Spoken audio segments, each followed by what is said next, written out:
اعلیٰ حضرت بریلوی رحمۃ اللہ علیہ فرماتے ہیں بیٹیاں نازک شیشیاں ہوتی ہیں، ان کو تو ذرا سی چوٹ لگے تو ٹوٹ جاتی۔ دیکھیں کتنا بڑا جملہ کا بریلی کا امام، نازک شیشیاں، ذرا کوئی آدمی گمراہ کرتا ہے، ذرا خراب کرتا ہے۔ اب دیکھیں نا، یہ جو بچیوں کو بچے مس گائیڈ کرتے ہیں، انہیں بڑے بڑے خواب دکھاتے ہیں، وہ بیچاری ماں باپ کو چھوڑ کے، بہن بھائی کو چھوڑ کے اس کے ساتھ شادی کرتی ہے، پھر جو اس کا بعد میں اشر ہوتا ہے، آپ ادلیاں نو سردار پین تکے تے شرما والیاں نو جھوٹے ڈولیاں دے، پھر وہ بیچاری ماں باپ رکھتے نہیں، وہ ظلم کرتا ہے، تو کتنی بڑی تکلیف میں وہ بچی آ جاتی۔ نازک شیشی ہوتی ہے نا تو ٹوٹ جاتی۔ یہی حال اب جدید خواتین اور یہ جو کچھ اینکر پرسن ہیں، یہ اصل میں نا یہ آپ کو سیاست سکھاتے ہیں، لیکن یہ مادر پیدر آزاد لوگ ہیں، بالکل آزاد۔ یہ تو علماء شور نہ کریں، بات نہ کریں، گفتگو نہ کریں، مشائخ بات نہ کریں، اور یہ جو کچھ سنجیدہ اور دینی طبقہ ہے یہ کچھ شور نہ کرے، یہ تو روڈوں پہ ننگے ہو کے آ جائے۔ معاذ اللہ، خوفناک نظریہ رکھتے ہیں یہ لوگ۔ عورت کو کہتے ہیں تیرے حقوق ہم تجھے لے کے دیں گے، مثلاً وہ کون سا حق ہے جو تم نے لے کے دینا ہے؟ میرے نبی کریم صلی اللہ علیہ وسلم اس کو بیٹی بھی بنایا ہے، اس کو بہن بھی بنایا ہے، اس کو ماں بھی بنایا ہے، اسے بیوی کا عالی شان رتبہ بھی عطا فرمایا ہے۔ اور چونکہ بیٹی کا بھی حق بڑا بیان کیا جاتا ہے، بہن کا بھی، ماں کا بھی، اور بیوی کے معاملے میں لوگ سمجھتے ہیں کہ زیادہ بات نہیں کرنی چاہیے، شاید مسئلہ خراب ہو جائے۔ حالانکہ نبی پاک صلی اللہ تعالی علیہ وسلم نے بیوی کے بارے میں پتہ کیا فرمایا؟ فرمایا جب تم نکاح کر لیتے ہو تو اپنا ایمان محفوظ کر لیتے ہو۔ اب میں اس کی شرح نہیں کرتا، اب خود کر لیجئے گا کہ وہ ایک ایسی شخصیت ہوتی ہے کہ جس کی موجودگی میں آپ کا ایمان محفوظ ہے۔ اب میں نہیں سمجھتا کہ اس سے بڑی بات کوئی اور ہو سکتی ہے، جس کی موجودگی میں آپ کا ایمان، اور بھئی یہ حدیث پاک عرض کر رہا ہوں، نکاح جب کوئی کر لے تو اس نے اپنا ایمان مکمل کر لیا۔ اس کا معنی یہ ہوا کہ آپ کا ایمان محفوظ ہے اس کی موجودگی میں، تو اس سے زیادہ بھی، یعنی ایمان سب سے قیمتی چیز ہے نا، تو اس کے محفوظ ہونے کی وجہ حضور نے نکاح بیان کر دی۔ اب میرا خیال ہے بیوی اگر کوئی اس سے بڑا حقوق مانگے گی تو بیوقوفی کرے گی۔ اتنا بڑا درجہ نبی کریم نے اسے عطا کر دیا، اتنا بڑا مقام دے دیا کہ تو خامد کے ایمان کے محفوظ ہونے کا ذریعہ بن گئی ہے۔ عورت کو جو حقوق رسول کریم صلی اللہ تعالی علیہ وسلم نے عطا فرمائے، نبی پاک نے جو حقوق دیے، دیکھیں نا، حضرت عبداللہ ابن عمر رضی اللہ تعالیٰ عنہ کی اہلیہ بیمار تھی، تو جلدی جلدی سے وہ آئے، تو جب بہت جلدی ہو، سفر بڑا شدید تھا، تو آپ نے جلدی سے نماز ادا کی، جلدی سے چلے۔ آپ کے خادم کہنے لگے حضور خیریت ہے؟ فرمایا میری بیوی بیمار ہے۔ تو اس نے عرض کی حضور آپ کی اہلیہ بیمار ہے، تو آپ نے نماز بھی جلدی سے پڑھی، سفر بھی جلدی جلدی کیا۔ تو فرمانے لگے یہ وہ چیزیں ہیں جو ہمیں مدینے والے رسول نے سکھائی ہیں۔ آپ اس کیفیات کو سمجھیں کہ حضور صلی اللہ علیہ وسلم نے درس دیا۔ اور پھر ایک اور بہت بڑی بات، یہ فضیلت کسی اور کو نہیں دی، جو عورت کو حضور نے فضیلت دی، یہ فضیلت کسی اور کو نہیں دی۔ کبھی حضور نے فرمایا کہ تمہارا ابا تمہارے ساتھ بہت سخت رویہ کرے تو تم نے اس کو اس سختی پر داد دینی ہے؟ فرمایا چلو اگر وہ زیادتی بھی کرے تو تم نے اس کے ساتھ سلوک اچھا ہی کرنا ہے۔ لیکن آپ ایک بات کو سمجھے نا کہ بچے کے بارے میں، بیٹے کے بارے میں، بیٹی کے بارے میں فرمایا 10 سال کے ہو کے نماز نہ پڑھے تو سختی کرو، تمہارا ڈنڈا بھی لٹکنا چاہیے۔ بہت ساری جگہوں پہ بہت سارے لوگوں کے لیے سختی کا حکم دیا، لیکن عورت کے لیے حضور نے جو جملے کہے، اصل میں ہم سمجھتے ہیں کہ یہ ایک بات ہے، مشہور ہو گئی ہے روایت حدیث، تو بس اس کے پس منظر پر اور جملوں کے حسن پر شاید معاذ اللہ غور کرنے کی ضرورت نہیں۔ ذرا اس لفظ کی تاثیر پر غور کریں۔ حضور نے فرمایا عورت ٹیڑھی پسلی سے پیدا کی گئی ہے، یہ ٹیڑھی ہے، اس کو سیدھا کرنے کی کوشش کرو گے تو ٹوٹ جائے گی. تو حضور پھر ہمارے لیے حکم کیا ہے؟ فرمایا جیسی ہے تم اسی کے ساتھ نبھا کرو. آپ سمجھیں کہ اتنا محفوظ حضور نے درجہ دے دیا بی بی کو، اتنا محفوظ کہ فرمایا غلطی بھی ہو تو میرے غلاموں تم اس کے ساتھ نبھا کرو، گزارا کر لو. کو کیا اور حق چاہیے عورت کو، جس کو اس کی غلطیوں سمیت نبی پاک نے قبول کرنے کا حکم دے دی کہ اس کی کمزوریوں سمیت قبول کر لو. اب اس کو اور کیا کوئی کمزوریوں سمیت قبول کرتا ہے؟ کبھی آپ دکان پہ بیٹھے ہو تو آپ کہیں بھی اس میں یہ بھی غلطی، میرے مال میں یہ بھی کمزوری ہے، یہ بھی کمزوری ہے، یہ بھی کمزوری ہے، تو کر لے قبول. کرتا ہے کوئی؟ کوئی شخص ایسا ہو جو کسی چیز کی کمزوریاں بیان کر کے کہ اسے قبول کرو، پر رسول کریم صلی اللہ تعالی علیہ وسلم نے نا ہمیں سبق دیا، حضور نے ہمیں درس دیا، نبی پاک نے ہمیں پیغام دیا. فرمایا یہ ٹیڑھی ہے، سیدھی کرنے کی کوشش کرو گے تو بیچاری ٹوٹ جائے گی، تو اس کے ساتھ نبھا کر جاؤ. آپ میری بات کو سمجھیے گا.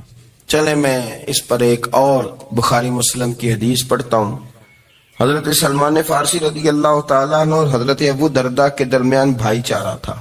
مکے سے مدینے جب لوگ آئے تو حضور نے بھائی بھائی بنایا تھا. ان کے درمیان بھائی چارہ تھا تو ابھی پردے کی آیات نازل نہیں ہوئی تھی، تو لوگ ایک دوسرے کی طرف جاتے تھے. حضرت سلمان فارسی رضی اللہ تعالیٰ عنہ حضرت ابو درداء رضی اللہ تعالیٰ عنہ کے گھر میں تشریف لے گئے تو دیکھا کہ ان کی بیوی بڑی غمگین بیٹھی ہیں. تو آپ نے فرمایا بہن کیا ہوا؟ تو کہنے لگی تمہارے بھائی کو دلچسپی کوئی نہیں رہی، ہر روز روزہ رکھ لیتا ہے اور ساری ساری رات نفل پڑھتا ہے.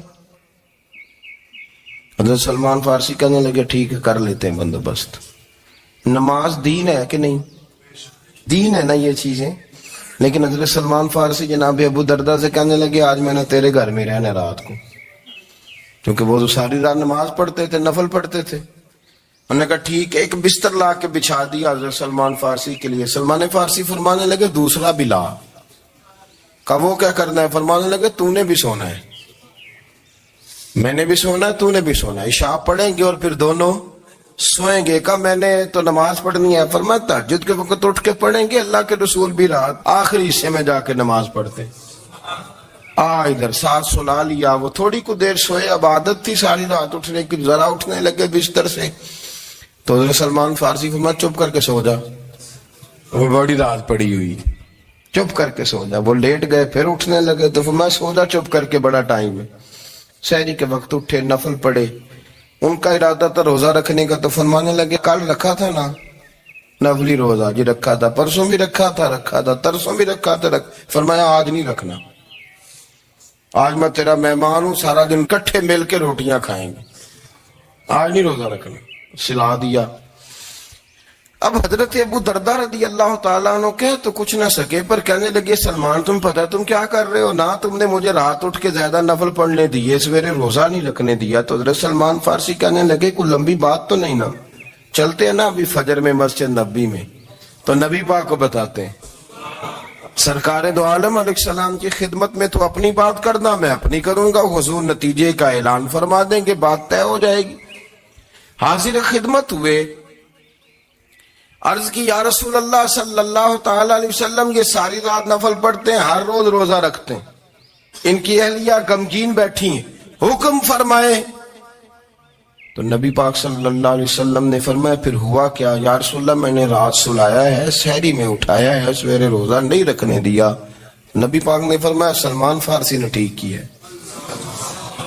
سلمان فارسی نے ٹھیک کیا. پھر حضور نے فرمایا، نبی کریم نے فرمایا ابو درداء تیرے اوپر اگر اللہ کا حق ہے، اس کے رسول کا حق ہے، دین کا حق ہے، تو فرمایا تیری آنکھ کا بھی تیرے اوپر حق ہے، تیرے وجود کا بھی تیرے اوپر حق ہے. یہ حضور نے فرمایا تیرے بچوں کا بھی تیرے اوپر حق ہے، تیری بیوی کا بھی تیرے اوپر حق. اس حق کو بھی سمجھے. حقوق اللہ بھی ہیں، پر تیری آنکھ کا بھی تیرے اوپر. کیا مانا کہ تیری آنکھ سونا چاہتی ہے تو اسے سلا بھی. تیرے وجود کا بھی تیرے اوپر حق. تو تیرا وجود آرام کرنا چاہتا ہے تو اسے آرام بھی کرا. اور پھر وہاں نبی پاک صلی اللہ علیہ وسلم نے فرمایا میں تم سب سننا یہ لفظ حدیث کے، حضور نے اسی موقع پر فرمایا میں تم سب سے زیادہ اپنے رب کو جانتا ہوں اور میں تم سب سے بڑھ کر اپنے رب سے ڈرتا ہوں۔ حضور فرمانے لگے میں روزہ بھی رکھتا ہوں، افطار بھی کرتا ہوں، یعنی کبھی رکھتا ہوں اور کبھی نہیں رکھتا۔ فرمایا میں نفل بھی پڑھتا ہوں اور اپنی بیویوں کو وقت بھی دیتا ہوں۔ سرکار مسجد میں بھی آتے تھے، نواسوں کے ساتھ کھیلا بھی کرتے، ان کے ساتھ پیار بھی کرتے۔ تو اتنے بڑے حقوق حضور نے بیان فرمائے عورتوں کے کہ تمہاری بیوی کا بھی تمہارے اوپر۔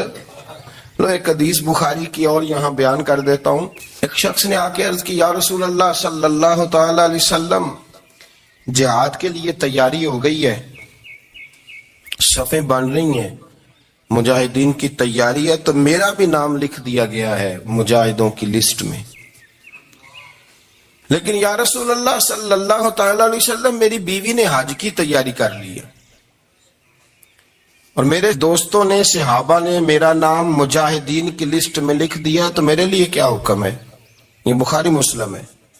تو نبی پاک صلی اللہ تعالی علیہ وسلم نے فرمایا جہاد پہ کوئی اور چلا جائے گا تو بیوی کے ساتھ حج کرنے جا، اسے محرم کی ضرورت ہے، وہ تیرے بغیر کیسے جائے گی؟ مجاہدین کو تو اور مجاہد مل جائے گا، پر تو اپنی بیوی کے ساتھ جانا۔ نبی پاک صلی اللہ علیہ وسلم نے مرد کو محافظ بنایا ہے، عورت کو مرد کا قیدی نہیں بنایا، بلکہ عورت کو حفاظت عطا کی اور مرد کو اس کا محافظ بنایا۔ اب بچیاں آزاد ہونا چاہتی ہیں، اور آزادی بھی وہ والی کہ جو بنیادی طور پر آزادی نہیں، فحاشی ہے۔ میں نے بہت پہلے کہا ہے کہ اسلام بیٹیوں کو قیمتی سمجھتا ہے۔ جس بندے کے پاس 20 تولے سونا ہو وہ چوک میں لے کے نہیں آتا، وہ قیمتی چیز ہے، اس نے چھپا کے رکھی ہوتی ہے۔ تو جو نبی پاک صلی اللہ علیہ وسلم کا کلمہ پڑھنے والے بیبیاں، اسلام انہیں قیمتی سمجھتا ہے، کہتا ہے کہ تم قیمتی ہو لہذا گھر کے اندر رہو، تم باہر نہ آؤ۔ لیکن عورتیں ہیں کہ ان کو بلا وجہ لوگ خراب کر دیتے ہیں اور بلا وجہ وہ اس مغالطے کا شکار ہو جاتی ہیں۔ اب آگے بڑھتے ہیں۔ قرآن مجید نے سورہ نور کی آیت نمبر 30 میں کہا کہ کل للمؤمنین یغضوا من ابصارہم، فرمایا کہ اے محبوب علیہ السلام مومن مردوں سے کہہ دو کہ اپنی نظریں جھکا کے رکھیں، اپنی نظریں۔ اور اگلی آیت میں فرمایا وَقُلْ لِلْمُؤْمِنَاتِ يَغْضُضْنَ مِنْ أَبْصَارِهِنَّ، فرمایا کہ اے محبوب مومن عورتوں سے بھی کہہ دو کہ اپنی نظریں جھکا۔ مرد بھی اپنی نظر جھکا کے رکھے گا عورت کی طرف، لیکن یہ ساری پابندی صرف مرد پر نہیں، عورت بھی غیر محرم کا چہرہ نہیں دیکھے گی، اس پر بھی اسی طرح نظر جھکانے کا حکم ہے جس طرح کہ وہ ہر دکاندار کو بھائی جان کہہ کے گفتگو کرنے کی اس کو بھی اجازت نہیں ہے کہ وہ سمجھے کہ پابندی تو مرد نے کرنی تھی، میں نے تھوڑی کرنی تھی۔ وہ جس کے پاس جائے، جہاں بھی جائے، ڈاکٹر کے پاس جائے، باہر جائے، تو وہ جس طرح مرضی اس کا دل چاہے وہ بات چیت کرے، اس کی عورت کو بھی اجازت اسلام نہیں دیتا۔ بنیادی طور پہ اسلام شرم و حیا کا دین ہے، حیا کی بات کرتا ہے۔ حیا کی جب ہم تعریف کرتے ہیں تو حیا کی تعریف یہ ہے کہ کوئی کبھی چیز دیکھ کے نا تو آپ کی طبیعت میں کراہت محسوس ہو، آپ کوئی غلط جملہ منہ سے نکالتے ہوئے ذرا جھجکیں، آپ کوئی غلط بات کرتے ہوئے تھوڑا بوجھ محسوس کریں۔ ہمارے ہاں تیزی سے فروغ پایا ہے بے حیائی نے، سنگیوں کی محفلیں، یاروں کی محفلیں، اس میں غلیظ گفتگو ہوتی ہے، الا ماشاء اللہ۔ ان دوستوں کو بڑی پاک صاف گفتگو کرنی چاہیے۔ دوستی کا رشتہ بڑا مقدس رشتہ ہے، جو یہاں ایک دوسرے سے پیار کریں گے جنت میں بھی اکٹھے داخل کیے جائیں گے۔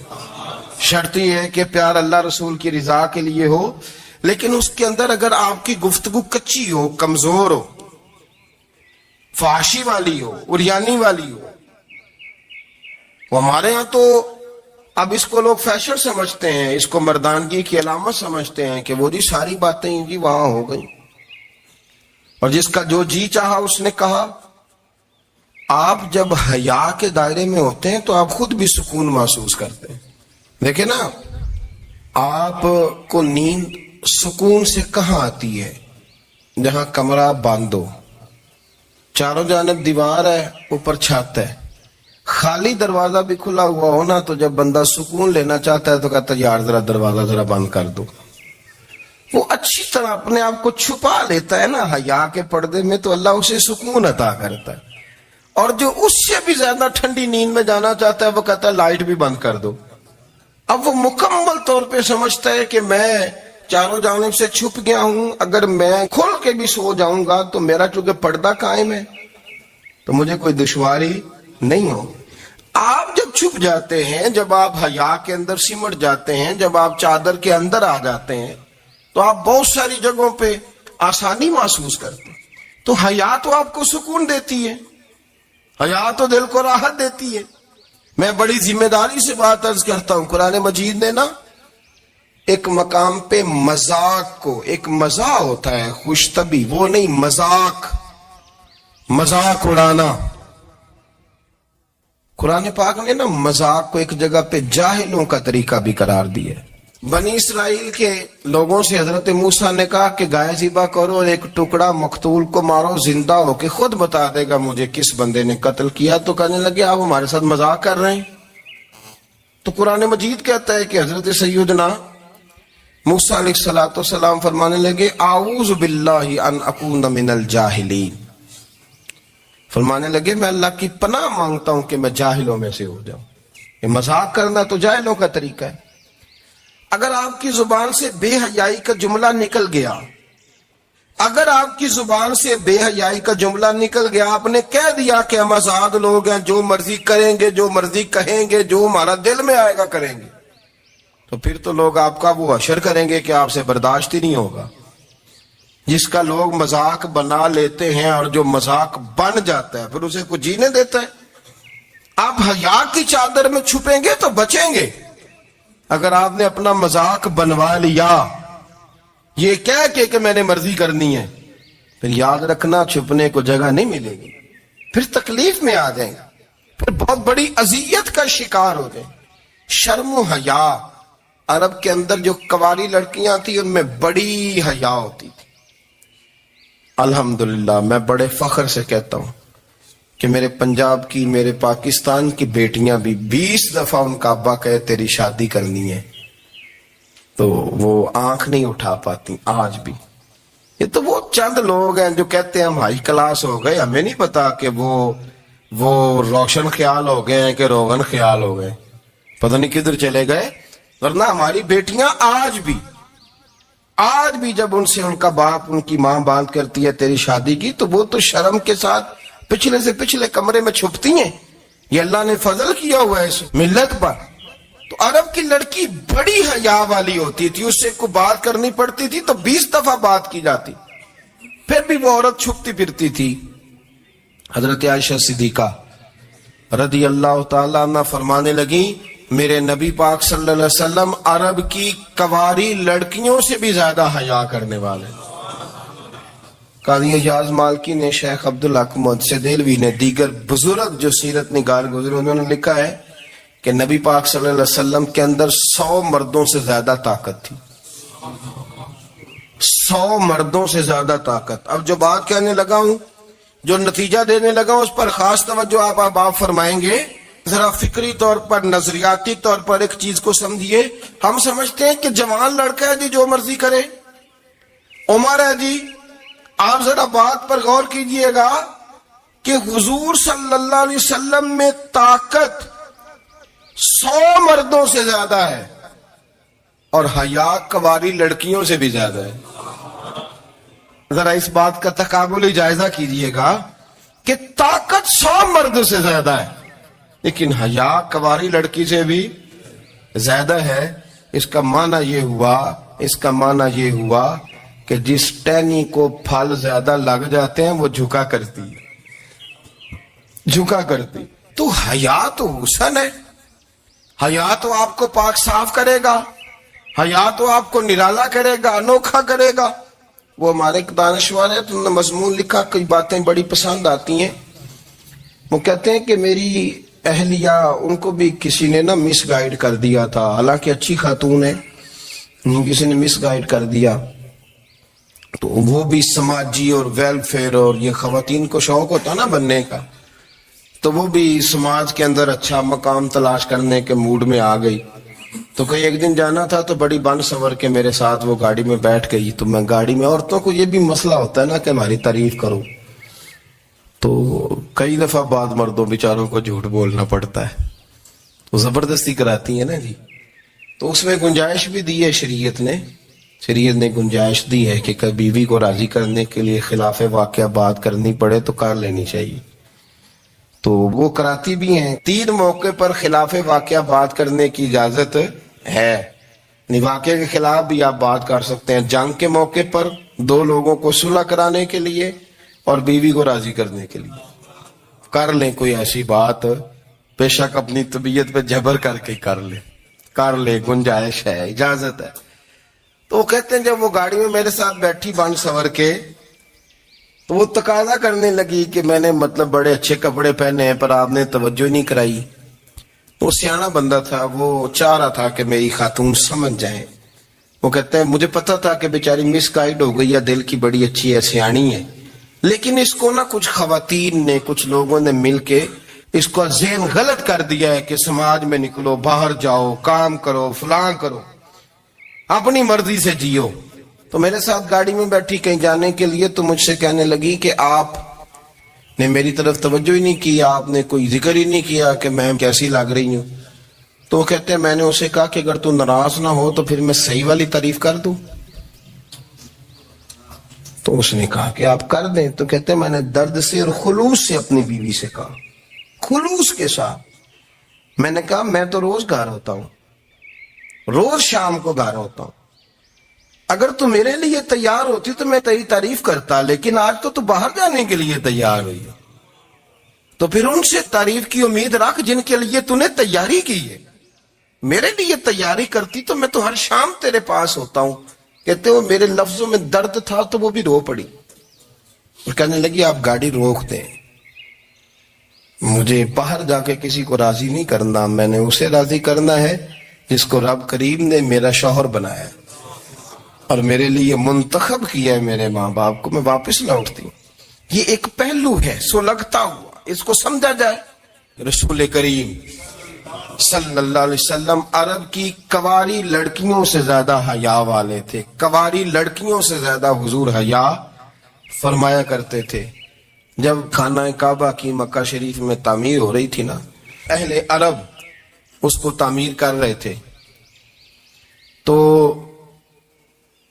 نبی پاک صلی اللہ علیہ وسلم اپنے چچا حضرت عباس کے ساتھ خانہ کعبہ کی تعریف میں مصروف تھے۔ تو عرب کے لوگ چونکہ لمبا کرتا پہنتے تھے پیروں تک، تو نیچے اگر کسی وقت کوئی چیز نہیں بھی ہوتی تھی تو کسی کو وہ نظر نہیں آتی تھی، چونکہ پردہ رہتا تھا، لمبا کرتا پہنا ہوا ہوتا تھا۔ تو جب بچے، سرکار کی عمر مبارک بھی ابھی تھوڑی تھی، تو اس طرح بچے جب نکلتے تو وہ کئی دفعہ اپنی تہمت اتار دیتے نیچے سے، اور کوئی مزدوری کرنے لگتے تو 3-4 طے کر کے نا تہمت کی کندھے پہ رکھ لیتے، جس طرح کبھی دیہاتوں میں لوگ کپڑا سر پہ رکھتے تھے کہ اوپر اگر کوئی وزنی چیز رکھیں گے تو وہ تکلیف نہیں دے گی۔ نبی پاک صلی اللہ علیہ وسلم بھی سب لوگوں کے ساتھ خانہ کعبہ کی تعمیر میں شامل تھے۔ تو حضرت عباس رضی اللہ تعالیٰ عنہ نے کہا حضور سے، ابھی اللہ نے نبوت بھی نہیں فرمایا تھا، بھتیجے آپ بھی تہمت اتاریے، یہ صحیح مسلم میں حدیث موجود، اور اس کو کندھے پہ رکھ لیجیے، آپ اینٹیں اٹھا اٹھا کے لا رہے ہیں تو ذرا آپ کو تکلیف نہیں ہوگی۔ تو سرکار دو عالم صلی اللہ علیہ وسلم سے یہ بات کہی، اور پھر جلدی سے حضور کی تہمت کو نکال کے نا، حالانکہ لمبا کرتا پہنا ہوا ہے، تو وہ جیسے ہی ان کے کندھے پہ رکھا اینٹیں رکھنے کے لیے، تو سرکار تو زمین پہ گر گئے، بے ہوش ہو گئے، آنکھیں آسمان کی طرف، اور پھر حضور پکار رہے ہیں آزاری آزاری آزاری، میرا تہمت دے دو، میرا تہمت دے دو۔ کبھی کوئی شخص اس وجہ سے بھی بے ہوش ہوا ہے کہ میرے وجود سے کپڑا اتر گیا ہے؟ حالانکہ سرکار پر وہ بے ہوشی بھی نبی پاک کا وہ جو غلبہ ہے نا شرم و حیا کا، اس کی وجہ سے ہوئی، ورنہ تو حضور فرماتے ہیں کہ میری آنکھیں سو جاتی ہیں، دل تو میرا اس عالم میں بھی جاگتا رہتا ہے۔ تو سرکار زمین پہ تشریف لے آئے, آنکھیں میرا تامت دے دو, میرا تامت دے دو. تو جلدی سے انہوں نے تامت دیا تو حضور نے باندھ لیا. پھر طبیعت مبارک میں تسلی ہوئی. یعنی ہم اس رسول کے غلام ہیں کہ جن کے تو وجود سے کپڑا اتر جائے تو حضور برداشت نہیں کرتے, قبول نہیں فرماتے, تکلیف شروع ہو جاتی. لیکن یہاں نوجوان ہیں اور بڑا قد کاٹ ہے اور بڑے بڑے سمجھدار لوگ ہیں, گرمی آتی ہیں تو شارٹ کپڑے پہن کے گھومتے ہیں. ان کو خیال نہیں کہ یہ وہ والا لباس ہے جو باہر تو کیا گھر میں اماں کے سامنے نہیں پہننا چاہیے, بہنوں اور بیٹیوں کے سامنے نہیں پہننا چاہیے.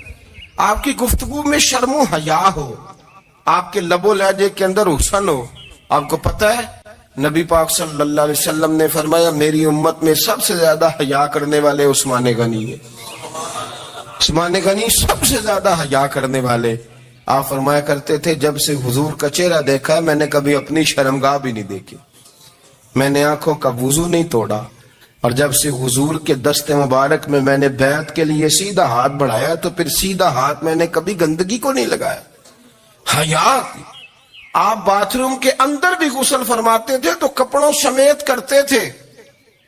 کسی نے کہا حضرت واش روم کے اندر کیوں نہیں کپڑے اتارتے؟ آپ فرمانے لگے باہر بندوں سے حیا کرتا ہوں, اندر جاتا ہوں تو رب سے حیا نہیں شروع ہو جاتا, وہ تو دیکھ رہا ہے نا. تو میں جو بات آپ کی خدمت میں عرض کرنا چاہتا ہوں اس کو آپ سمجھیے گا میرے عزیز کہ شرم والا مزاج, گفتگو بھی شرم والی, آنکھیں بھی شرم والی, لباس بھی شرم والا, دوستی یاری بھی شرم والی, بہت ساری ایسی باتیں. دیکھیں نا آپ ذرا, میں نے کہا کہ باتوں کو سن کے گزر نہ جایا کریں, اس کی گہرائی پر غور کریں.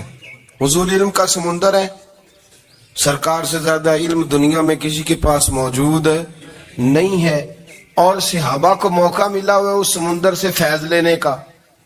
لیکن ان کی حالت یہ ہے کہ حضرت علی المرتضیٰ فرماتے 14 دن گزر جاتے. حضور سے کوئی سوال پوچھنا ہوتا تھا پر میں شرم کے مارے نہیں پوچھ پاتا تھا. 14 دن بخاری شریف میں موجود ہے. ایک دن نبی پاک صلی اللہ علیہ وسلم نے پوچھا صحابہ سے کہ وہ کون سا درخت ہے جس کے پتے نہیں گرتے, اور وہ درخت اس طرح ہے جس طرح مومن ہوتا ہے, وہ درخت میرے مومن کی طرح بتاؤ. حضرت عبداللہ ابن عمر فرماتے مجھے پتا تھا کہ وہ کھجور کا درخت ہے, لیکن چونکہ ابو بکر صدیق بھی بیٹھے ہیں, عمر فاروق بھی بیٹھے ہیں, مولا علی بھی بیٹھے ہیں, عثمان غنی بھی بیٹھے ہیں, اتنے جید لوگ بیٹھے ہیں, تو مجھے حیا آتی تھی کہ میں کیوں جواب دوں. کہتے سرکار نے کئی دفعہ پوچھا, لوگوں نے کئی اور درخت بتائے, پر فرمایا تمہارا جواب درست نہیں ہے. آپ حیا کے اس پہلو پر غور کریں کہ سوال کا جواب آتا ہے, سوال کا جواب, یعنی مجھے سوال کا جواب آتا اور پھر میں دوں نہ, مجھے بدعزمی نہ ہو جائے گی. یہ کیسے ممکن ہے کہ میری رات گزر جائے, مجھے پتا بھی تھا میں نے بتایا نہیں. بہت سارے لوگ آ کے بہت ساری باتیں بتاتے ہیں, بہت ساری باتیں وہ سمجھاتے ہیں, تو ہم غور سے ان کا چہرہ دیکھنے لگ جاتے ہیں, کہتے ہیں یار اس کا تو دعویٰ تھا کہ میں سمجھنے آتا ہوں, تو یہ تو ہمیں سمجھا رہا ہے. چلو الحمدللہ ہم سمجھنے کو تیار ہے, لیکن میرے عزیز پتہ بھی ہے جواب کا, علم بھی ہے, لیکن فرماتے ہیں میری حیا نے مجھے اجازت نہ دی کہ میں جواب دوں. آپ فرماتے ہیں پھر حضور سے صحابہ نے عرض کی کہ یا رسول اللہ آپ ہی بتا دیں وہ درخت کون سا ہے. تو حضور نے فرمایا بھئی وہ کھجور کا درخت ہے. تو آپ فرماتے ہیں میں دل ہی دل میں کہہ رہا تھا کہ الحمدللہ میرا جواب درست ہے, حالانکہ میں نے جواب دیا ہی نہیں. تو لفظوں میں حیا, جملوں میں حیا, آنکھوں میں حیا, اٹھنے میں حیا, بیٹھنے میں حیا, چلنے میں حیا ایک خوبصورت حسن ہے. اور نبی پاک صلی اللہ علیہ وسلم نے فرمایا جب تو بے حیا ہو جائے نا پھر تو آزاد ہے, پھر تو جو مرضی کا, پھر تو جو. اس لیے بزرگ جب کسی کو بے حیا کہتے تھے نا, اللہ اکبر, اور جب کسی کو کہتے تھے نا یہ بے حیا ہے تو لوگ سمجھتے تھے کہ کوئی ہلکی سی بات کر دی, لیکن ان کا معنی یہ ہوتا تھا کہ بس بھائی اب اس کے ساتھ کوئی کلام کرنے کی ضرورت ہے, اس کو اب اصلاح کی ضرورت نہیں, یہ بے حیا ہے. کیا معنی کہ اب یہ جو اس کے دل میں آئے گا وہ کرے گا، جو اس کی طبیعت چاہے گی وہ کرے گا۔ اب یہ کسی پہلو بھی قابو آنے کو تیار بے حیا ہو گیا۔ بے حیائی بہت بڑا عیب ہے، اور جو لوگ کہتے ہیں کہ ہمیں بالکل آزادی ہونی چاہیے، ہمارا اپنا جسم ہے تو ہماری اپنی مرضی چلے گی۔ ایک وزیر صاحب ہے، پتہ نہیں میں ان کو جانتا تو نہیں، انہوں نے سینٹ میں تقریر کی ہے، میں نے ان کی بات سنی ہے۔ اس نے کہا نہیں بھائی، جسم رب کا ہے تو مرضی بھی تو رب کریم کی چلے گی، اور مرضی بھی اللہ کی۔ یہ مجھے تھوڑا سا مسئلہ ہے جسم پر، کبھی کبھی مجھے کثرت سفر سے الرجی ہو جاتی ہے۔ میرے ساتھ لوگ نا دل سے پیار کرتے ہیں، شاید ہی کوئی اچھا ڈاکٹر ہو جس تک میرے سنگی مجھے لے کے نہ گئے ہوں، پر جسم اللہ کا ہے نا، مرضی بھی جب وہ چاہے گا صحت دے گا۔ کیوں کچے کاموں میں لوگ پڑ گئے، کیوں غلط لوگ سوچ میں پڑ جاتے ہیں؟ یہ اسی کا ہے، اور جب وہ چاہے گا، آپ اس بات کو اچھے طریقے سے سمجھ لیں کہ جو اپنی مرضی چوکوں چوراہوں میں کر رہے ہوتے ہیں نا، جو مرضی گند مند، وہ جانور ہوتے ہیں، وہ جانور ہوتے ہیں جو نہ چوک دیکھتے ہیں نہ گلی دیکھتے ہیں، نہ انہیں پتہ ہوتا ہے کہ جگہ کون سی ہے۔ وہ انسان، میں نے کہہ دیا جو میں نے کہنا تھا، میں نے کہہ دیا، وہ جانور ہوتے ہیں۔ اور جو کچھ انسان ہوتے ہیں نا، ان کے اندر کچھ نہ کچھ پھر شرم حیا بھی ہوتی ہے۔ وہ چوکوں چوراہوں میں وہ حرکتیں اور وہ کام نہیں کرتے جو جانور کرتے ہیں۔ ان کے لیے بڑے پردے ہوتے ہیں، ان کے لیے بڑی باتیں ہوتی ہے، ان کے لیے بڑا کچھ ہوتا ہے۔ جو بالکل آزاد ہو جائے، کوئی پتہ نہ ہو کس وقت کیا کہنا ہے کیا کرنا ہے، تو پھر وہ دائرہ انسانیت سے خارج ہو جاتا ہے۔ ہم آپ کو کیا دعوت دیں؟ آپ تو وہ باتیں کر رہے